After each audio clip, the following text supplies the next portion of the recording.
మొట్టమొదటిసారిగా కెనడా ప్రభుత్వం Khalistani activities Canadian soil మీద జరుగుతున్నాయని చెప్పి యాక్సెప్ట్ చేసింది రీసెంట్గా ఒక రిపోర్ట్ ద్వారా. ఖలిస్తానీ టెర్రరిస్టులకి, ఎవరైతే ఖలిస్తానీ తీవ్రవాదులు ఉన్నారో వాళ్ళ గ్రూప్స్కి వాళ్ళకి ఫండింగ్ జరుగుతుందని చెప్పి, అంతేకాదు కెనడియన్ సాయిల్లో వాళ్ళ ఆపరేషన్స్ జరుగుతున్నాయని చెప్పి కూడా ఫస్ట్ టైం కెనడా గవర్నమెంట్ ఒప్పుకుంది.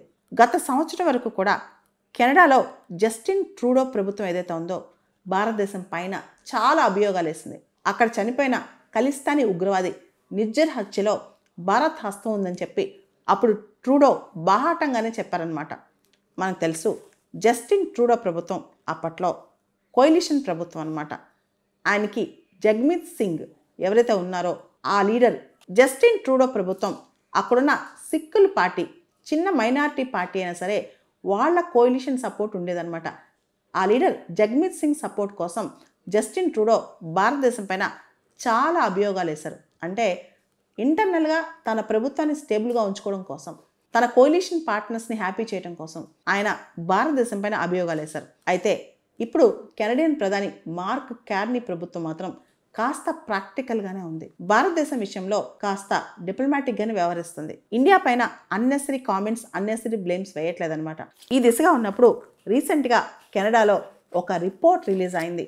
ఆ రిపోర్ట్ ప్రకారం assessment of money laundering and terror financing in Canada, ఈ కాన్సెప్ట్తో కెనడియన్ గవర్నమెంట్ యొక్క డిపార్ట్మెంట్ ఆఫ్ ఫినాన్స్ వాళ్ళు ఒక రిపోర్ట్ రిలీజ్ చేశారు. కెనడాలో రకరకాల ఖలిస్తానీ గ్రూప్స్ ఆపరేట్ అవుతున్నాయని, ముఖ్యంగా Babbar Khalsa, international Sikh youth federation, Sikhs for justice, ఈ గ్రూప్స్ అన్నిటికి కూడా చాలా వరకు ఫండింగ్ వస్తుందని చెప్పి, కెనడాలో ఫండింగ్ వస్తుంది, బయట నుంచి కూడా ఫండింగ్ వస్తుందని చెప్పి కూడా కెనడా ప్రభుత్వం ఈ రిపోర్ట్లో చెప్పిందనమాట. మొట్టమొదటిసారిగా కెనడా ప్రభుత్వం ఈ ఖలిస్తానీ టెర్రరిస్ట్ గ్రూప్స్ కెనడా భూమి మీద ఆపరేట్ చేస్తున్నాయని, ఫండింగ్ తెచ్చుకుంటున్నాయని చెప్పి చెప్పిందనమాట. ఈ ఖలిస్తానీ గ్రూప్స్ అన్నీ కూడా వివిధ దేశాల్లో ఫండ్స్ రైజ్ చేస్తున్నాయని చెప్పి చెప్పుకొచ్చింది ఈ రిపోర్ట్ అనమాట. అసలు ఈ ఖలిస్తానీ గ్రూప్స్కి ఫండింగ్ అంతా కూడా మనీ లాండరింగ్ రూపంలో, క్రౌడ్ ఫండింగ్ రూపంలో, క్రిప్టో కరెన్సీ రూపంలో వస్తుందని చెప్పి కూడా చెప్పుకొచ్చింది ఈ రిపోర్ట్ అనమాట. మనకు తెలుసు ఖలిస్తానీ అనేది కేవలం భారతదేశంతో కన్ఫైన్ అవ్వాల.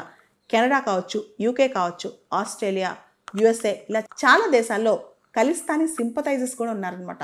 అక్కడి నుంచి ఫండ్స్ వెళ్తున్నాయి. యాక్చువల్లీ 1984లో ఆపరేషన్ బ్లూ స్టార్ జరిగింది. పంజాబ్లోని అమృత్సర్లోని గోల్డెన్ టెంపుల్లో జర్నైల్ సింగ్ భింద్రవాలా ఇతర సిక్ టెర్రరిస్టులు ఆయుధాలు పెట్టుకుని దాక్కున్నారనమాట. దానిపైన government of India operation blue star launch చేయించి వాళ్ళందరినీ హతమార్చింది. దానికి సంబంధించి కొంతమంది మనోభావాలు అప్పట్లో దెబ్బతిన్నాయి. వాళ్ళందరూ కూడా ఇంటర్నేషనల్గా ఈ గ్రీన్ రెవల్యూషన్, ఈ ఫలితాల వల్ల పంజాబ్లో అగ్రేరియన్ ఎకానమీ బాగా గ్రో అయింది, డబ్బులు బాగా వచ్చాయి. చాలామంది పంజాబీస్ అంతకుముందు ఆ తర్వాత రకరకాల దేశాలలో సెటిల్ అయ్యారు. దానిలో కొంతమంది ఖలిస్తానీ ఉద్యమానికి ఫండింగ్ ఇస్తున్నట్టు కూడా రిపోర్ట్స్ వస్తున్నాయన్నమాట. ఈ పరిస్థితిలో ఖలిస్తానీ ఉద్యమం అనేది కేవలం భారతదేశంలో ఆగలేదు, ఇంటర్నేషనల్ అయిపోయిందనమాట. ముఖ్యంగా ఇది ట్రాన్స్నేషనల్ అయిపోయిందనమాట. సో దాని తర్వాత అనేక దేశాలు భారతదేశాన్ని ట్రాన్స్నేషనల్ రిప్రెషన్ చేస్తున్నారని చెప్పి కూడా భారతదేశం పైన అభియోగం మోపాయి.